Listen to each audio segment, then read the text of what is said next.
The wait is over কেন বলছি?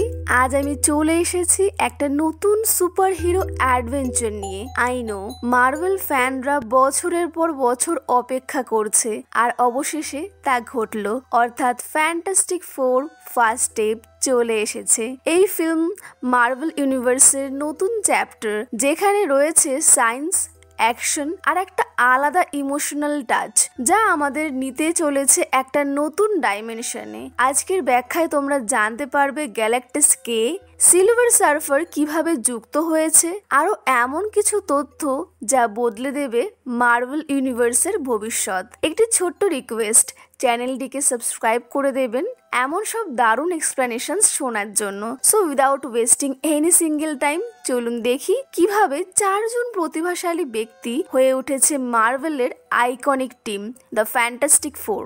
মুভিটা শুরু হয় 1960-এর রেট্রো ফিউচারিস্টিক ওয়ার্ল্ডে। রিড রিচার্ডস একজন ব্রিলিয়ান্ট সায়েন্টিস্ট আর তার ওয়াইফ সুকে দিয়ে। সু রিডকে জানায় সে প্রেগনেন্ট। রিড খুবই খুশি হয়ে যায়, কিন্তু সে চিন্তায় পড়ে যায় তাদের বাচ্চা নর্মাল হবে তো, নাকি স্পেশাল পাওয়ার্স নিয়ে জন্মাবে তাদেরই মতন। আর এখানে আমাদের 4 বছর আগের একটি সিন দেখানো হয়, যেখানে রিড, তার ওয়াইফ সু, রিডের বেস্ট ফ্রেন্ড বেন গ্রিম আর সু এর ভাই জনি স্টর্ম একটা ডেঞ্জারাস এক্সপেরিমেন্ট প্ল্যান করে। তারা একটা কোয়ান্টাম গেটওয়ের মাধ্যমে নতুন একটা ডাইমেনশন এক্সপ্লোর করতে যায়। তারা 4 জন মিলে প্রতিবার সায়েন্সের লিমিটকে ছেড়ে আরো এক ধাপ সামনে যেতে থাকে, কিন্তু এক্সপেরিমেন্টে ভয়ঙ্কর ভুল হয়ে যায়। তারা একটা কসমিক রেডিয়েশনের মধ্যে পড়ে যায় এবং সেখান থেকে তারা সুপার ন্যাচুরাল পাওয়ার পেয়ে পৃথিবীতে ফিরে আসে। রিড রিচার্ডস হয়ে যায় মিস্টার ফ্যান্টাস্টিক, তার বডি লিমিটলেস স্ট্রেচ করতে পারত। সু স্টর্ম হয়ে যায় ইনভিজিবল ওমেন, সে ইনভিজিবল হতে পারে, শিল্ড ক্রিয়েট করতে পারে। জনি স্টর্ম হয়ে যায় হিউম্যান টর্চ, ফায়ার কন্ট্রোল করতে পারে এবং পুরো বডি আগুন হয়ে উঠতে পারে। বেন গ্রিম হয়ে যায় দ্য থিং, একটা rock monster, super human strength নিয়ে। তারা একসাথে এক নতুন মিশনে নেমে যায়, মানুষকে বাঁচানোর সাথে ইউনিভার্সের রক্ষা করা। তাদের নাম হয়ে যায় ফ্যান্টাস্টিক ফোর, আর এখন পুরো দুনিয়া ফ্যান্টাস্টিক ফোর কে ভালোবাসে। এরপরে প্রেজেন্ট সময়তে ফ্যান্টাস্টিক ফোর একটা ডিনারের জন্য একসাথে হলে সুয়ের চেহারা দেখে তারা বুঝতে পেরে যায় সু প্রেগনেন্ট। তারা এই নিউজটাকে সেলিব্রেট করে, পুরো দুনিয়াকেও এই খবরটা জানিয়ে দেওয়া হয়। রিড পুরো ঘরটাকে বেবি প্রুফ করে দেয়, কিন্তু সবার কাছেই সব থেকে বড় প্রশ্ন ছিল সু এর বাচ্চা কি নর্মাল হবে, নাকি সেও কিছু পাওয়ার নিয়ে আসবে এই পৃথিবীতে। রিড টেলিপোর্টেশনের ওপরে রিসার্চ করছিল। ও একটা ডিমকে টেলিপোর্ট করতে পারছিল, কিন্তু এর জন্য অনেক এনার্জি লাগছিল। এদিকে জনি স্পেস থেকে আসা ট্রান্সমিশন শুনছিল, যা অন্য কোনো ভাষায় ছিল। রিড নানান ভাবে জানার চেষ্টা করছিল বাচ্চাটা কি নর্মাল হবে নাকি না। তো সু এই একই প্রশ্নে বিরক্ত হয়ে নিজের পাওয়ারকে কাজে লাগিয়ে হালকা ইনভিজিবল হয়ে যায় এবং পেটের মধ্যে সব দৃশ্য দেখা যাচ্ছিল। বেবিকে দেখতে একদমই নর্মাল লাগছিল। এরপরে রিড পুরো দুনিয়াকেই বেবি প্রুফ করার কাজে লেগে পড়ে। একদিন স্পেস থেকে একজন আসে, আর জনি কাছে গিয়ে দেখে সে একটি মেয়ে ছিল, সিলভার সার্ফার। সিলভার সার্ফার বলে, তোমাদের এই প্ল্যানেট খুব তাড়াতাড়ি ধ্বংস হয়ে যাবে, গ্যালাক্টাস এই প্ল্যানেটকে কনজিউম করে নেবে। জনি সিলভার সার্ফারকে ফলো করে তার বোটটা ধরে নেয়। সিলভার সার্ফার জনিকে অন্য কোনো ভাষায় কিছু একটা বলে সেখান থেকে চলে যায়, আর এরপরে রিড রিসার্চের কাজে লেগে যায়। সে দেখে স্পেস থেকে অনেক প্ল্যানেট ধ্বংস হয়ে গেছিল, আর সেই সব জায়গাতে সিলভার সার্ফার গেছিল। রিড বলে, গ্যালাক্টাস আমাদের প্ল্যানেটকে ধ্বংস করার আগে আমাদেরকে গ্যালাক্টাসকে খুঁজে বার করতে হবে। জনি বলে, ওই মেয়েটি আমার একদম সামনেই ছিল, আর ও খুবই কাইন্ড ভাবে আমায় কিছু বলছিল। সবাই বুঝতে পারছিল জনির তো ওই মেয়েটাকে পছন্দ হয়ে গেছে। এরপরে জনি সুকে বলে, স্পেস থেকে আসা ট্রান্সমিশন গুলোর মধ্যে একটা ট্রান্সমিশন এক একদম সিলভার সার্ফারের বাসার মতন। তারপরে রিড তাদের নতুন স্যুট দেখায়, আর এই স্যুটের মাধ্যমে জনি স্পেসেও কিছুক্ষণের জন্য হিউম্যান টর্চ হতে পারবে। তারপরে পুরো টিম স্পেসে যাওয়ার জন্য রেডি হয়ে যায়, আর একটা হাইটেক টেকনোলজির সাহায্যে খুব তাড়াতাড়ি স্পেসে ট্রাভেল করতে পারছিল তারা। সিলভার সার্ফারকে ট্র্যাক করে তারা একটা প্ল্যানেটে যায়, কিন্তু তাদের চোখের সামনে সেই প্ল্যানেটটা ধ্বংস হয়ে যায়। সু নিজের পাওয়ারকে কাজে লাগিয়ে পুরো শিপটাকে ইনভিজিবল করে দেয়, কিন্তু গ্যালাক্টাস তাদেরকে দেখে নেয়। তারা গ্যালাক্টাসের দিকে যেতে লাগে। সিলভার সার্ফার তাদের জাহাজের মধ্যে এসে বলে, গ্যালাক্টাস তোমাদের সঙ্গে কথা বলতে চায়, তোমাদের এখানে আসা উচিত হয়নি। ফ্যান্টাস্টিক ফোর সিলভার সার্ফারকে ফলো করতে লাগে। জনি সিলভার সার্ফারকে জিজ্ঞাসা করে, তুমি ওই দিন কি বলেছিলে আমাকে? তো সিলভার সার্ফার বলে, ওটা একটা আশীর্বাদ ছিল, যার অর্থ হলো নিজেদের মানুষের সঙ্গে মরো। ফাইনালি তারা সবাই গ্যালাক্টাসের সামনে আসে। গ্যালাক্টাস এক ভয়ঙ্কর কসমিক এন্টিটি, যার শক্তি পুরো প্ল্যানেটকে খেয়ে ফেলে। ফ্যান্টাস্টিক ফোর গ্যালাক্টাসের দিকে জাস্ট অবাক হয়ে তাকিয়েছিল এক দৃষ্টিতে। গ্যালাক্টাস বলে, তোমরা কি তোমাদের প্ল্যানেটকে বাঁচানোর ভিক্ষা চাওয়ার জন্য এখানে এসেছো? রিড বলে, আমরা কথা বলতে এসেছি। গ্যালাক্টাস বলে, আমি তোমাদের দুনিয়াকে ধ্বংস করব না, কিন্তু তার বদলে আমার তোমার বাচ্চাকে চাই। ওর মধ্যে অনেক পাওয়ারফুল শক্তি রয়েছে, আর ও আমার জায়গা নিতে পারবে। রিড বলে, না, ও নর্মাল বাচ্চা।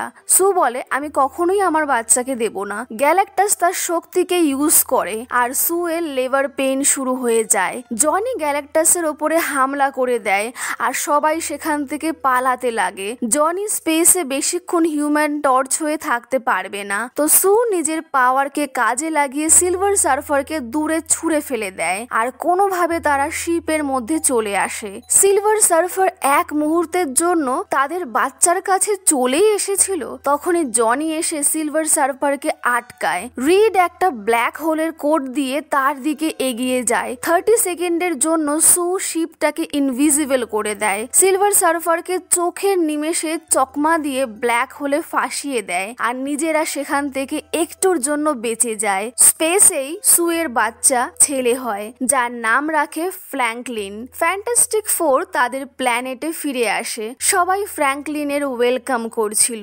রিডস পুরো প্ল্যানেটকে জানায় তারা গ্যালাক্টাসকে হারাতে পারেনি, আর গ্যালাক্টাস তাদের বাচ্চাকে চেয়েছে বলিদান হিসাবে। অপরদিকে গ্যালাক্টাস সিলভার সার্ফারকে বলছিল তার ওই বাচ্চাটাকে চাই, ওই বাচ্চাটার মধ্যে অফুরন্ত শক্তি রয়েছে। ফ্যান্টাস্টিক ফোর বুঝতে পারছিল না তারা কি করবে এই সিচুয়েশনে, কারণ গ্যালাক্টাস তাদের কল্পনার থেকেও বিশাল। এদিকে পুরো দুনিয়া ফ্যান্টাস্টিক ফোরের বিরুদ্ধে চলে যায়, কারণ তারাও নিজের জীবনের জন্য ভয়ভীত হয়ে পড়ে। সবাই বলছিল এতগুলো মানুষের জন্য তারা কি বাচ্চার বলিদানটুকুও দিতে পারবে না। সু তার বাচ্চাকে নিয়ে সবার মধ্যে যায়, আর বলে, আমার মা আমায় বলতো, সু, আমি তোমার জন্য আকাশ মাটি সব কাঁপিয়ে দেব, আর সেই একই জিনিস আমি আমার বাচ্চার জন্যও করব। সু বলে, আমি এই প্ল্যানেটের জন্য আমার বাচ্চার স্যাক্রিফাইস করব না, আর না আমার বাচ্চার জন্য এই প্ল্যানেটের স্যাক্রিফাইস করব। আমরা লড়াই করব, আমরা একটি পরিবার হয়ে লড়াই করব।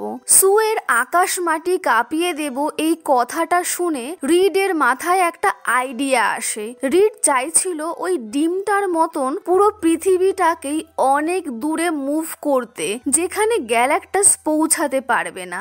এর জন্য তারা পুরো দুনিয়াতে বড় বড় টাওয়ার বানায়। এদিকে জনি সিলভার সার্ফারদের ল্যাঙ্গুয়েজ ডিকোডের কাজ করছিল।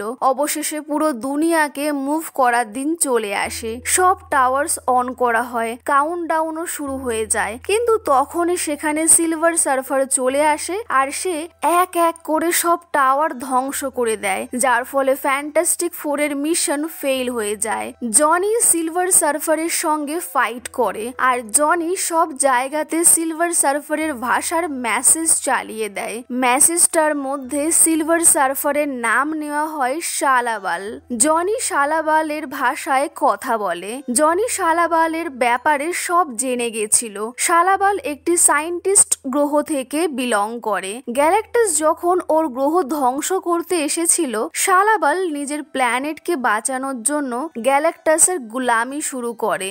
আর ওই ট্রান্সমিশন মেসেজে শুধু তাদের প্ল্যানেটের মানুষ শালাবালকে থ্যাংক ইউ বলছিল, কিন্তু বাকি প্ল্যানেটের থেকে শুধু কষ্ট ভরা চিৎকার শোনা যাচ্ছিল। শালাবাল আর সহ্য করতে পারে না, আর সে ওখান থেকে দূরে চলে যায়। জনিও তার পেছনে এসে বলে, তোমার মতন আমিও আমার প্ল্যানেটকে বাঁচাতে চাই, ফ্র্যাঙ্কলিনের বদলে আমায় নিয়ে চলো। সিলভার সার্ফার বলে, এটা সম্ভব না, বাচ্চাটাকে নিয়ে এখান থেকে দূরে কোথাও চলে যাও। এখন তারা আর্থকে দূরে সরাতে পারবে না, তাদের মিশন ফেল হয়েছে।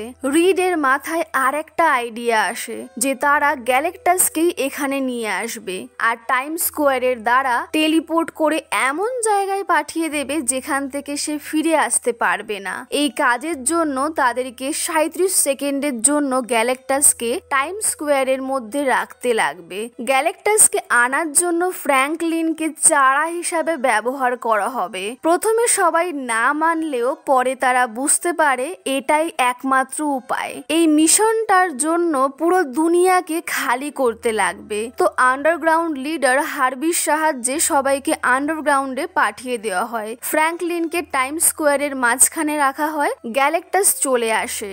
সে স্ক্যান করে ফ্র্যাঙ্কলিনকে খুঁজে নেয়। গ্যালাক্টাস নিউ ইয়র্কের রাস্তা দিয়ে ফ্র্যাঙ্কলিনের কাছে চলে আসে, আর তখনই জনি গ্যালাক্টাসের চোখে হামলা করে দেয়। ফ্র্যাঙ্কলিনকে একটা সেফ জায়গায় রেখে আসে। রিড টেলিপোর্ট করতে রেডি ছিল, কিন্তু গ্যালাক্টাস টাইম স্কোয়ারের মাঝখানে পা রাখে না, পাটা সরিয়ে নেয়। গ্যালাক্টাস ফ্র্যাঙ্কলিনকে তার পাওয়ারের দ্বারা খুঁজে নেয় আর তার দিকে যেতে লাগে। ফ্যান্টাস্টিক ফোর তাদের পুরো শক্তি দিয়ে গ্যালাক্টাসকে আটকানোর চেষ্টা করে, কিন্তু গ্যালাক্টাসের কাছে তারা কিছুই করতে পারছিল না। গ্যালাক্টাস ফ্র্যাঙ্কলিনকে উঠিয়ে নেয়। সু নিজের ছেলেকে গ্যালাক্টাসের কাছে দেখে নিজের পুরো পাওয়ারকে লাগিয়ে দেয় গ্যালাক্টাসকে আটকানোর জন্য। সু নিজের লিমিটের থেকেও বেশি পাওয়ার ইউজ করছিল আর গ্যালাক্টাসকে টাইম স্কোয়ারের মাঝখানে নিয়ে আসে। রিড সুকে থামতে বলে, কিন্তু সু বলে, আমার বাচ্চাকে আগে বাঁচাও। বেন সব বিল্ডিং ভেঙে গ্যালাক্টাসের ব্যালেন্স বিগড়ে দেয়। জনি টেলিপোর্ট চালু করে আর রিড তার বাচ্চাকে বাঁচায়। সু নিজের পুরো পাওয়ার ইউজ করে ফেলেছিল আর সে মরতে যাচ্ছিল, কিন্তু গ্যালাক্টার পুরোপুরি টেলিপোর্ট হয়নি। তো জনি নিজেকে স্যাক্রিফাইস করতে যায়, কিন্তু শালাবাল তার জায়গায় এসে গ্যালাক্টাসকে ধাক্কা দিয়ে ওর সঙ্গে টেলিপোর্ট হয়ে যায়। সু মারা যায়। রিড সুকে সিপিআর দেয়, কিন্তু কিছুই কাজ করছিল না। ফ্র্যাঙ্কলিন কাঁদছিল। বেন ফ্র্যাঙ্কলিনকে সুয়ের ওপরে বসিয়ে দেয়, আর এখানে ফ্র্যাঙ্কলিনের পাওয়ার আমাদের সবার সামনে চলে আসে। ফ্র্যাঙ্কলিন সুকে আবারও জীবিত করে দেয়। এই দেখে ফ্র্যাঙ্কলিন হাততালি দিচ্ছিল, আর এরই সঙ্গে fantastic four first step happily end হয়ে যায়। কিন্তু একটু ওয়েট করো, একটা পোস্ট ক্রেডিট সিনও রয়েছে। শেষ সিনে আমরা দেখি 4 বছর বাদে সু ফ্র্যাঙ্কলিনকে বই পড়াচ্ছিল, তখনই সেখানে চলে আসে ডক্টর ডুম। এখানেই মুভিটি শেষ হয়ে যায় একটা টুইস্ট রেখে। তো এই ছিল ফ্যান্টাস্টিক ফোর ফার্স্ট স্টেপের সম্পূর্ণ এক্সপ্লানেশন। এই ফিল্মটা অ্যাকশন, ইমোশন আর সায়েন্সের পারফেক্ট মিক্স। আপনাদের কেমন লাগলো আজকের এক্সপ্লানেশনটা কমেন্ট করে জানাতে একদম ভুলবেন না। যদি ভিডিওটা ভালো লাগে লাইক, শেয়ার এবং সাবস্ক্রাইব করে নেবেন চ্যানেলটিকে। দেখা হবে পরের একটা ভিডিওতে নতুন একটা মুভি এক্সপ্লানেশন নিয়ে। আজকের জন্য এই অবধি। Thank you for watching.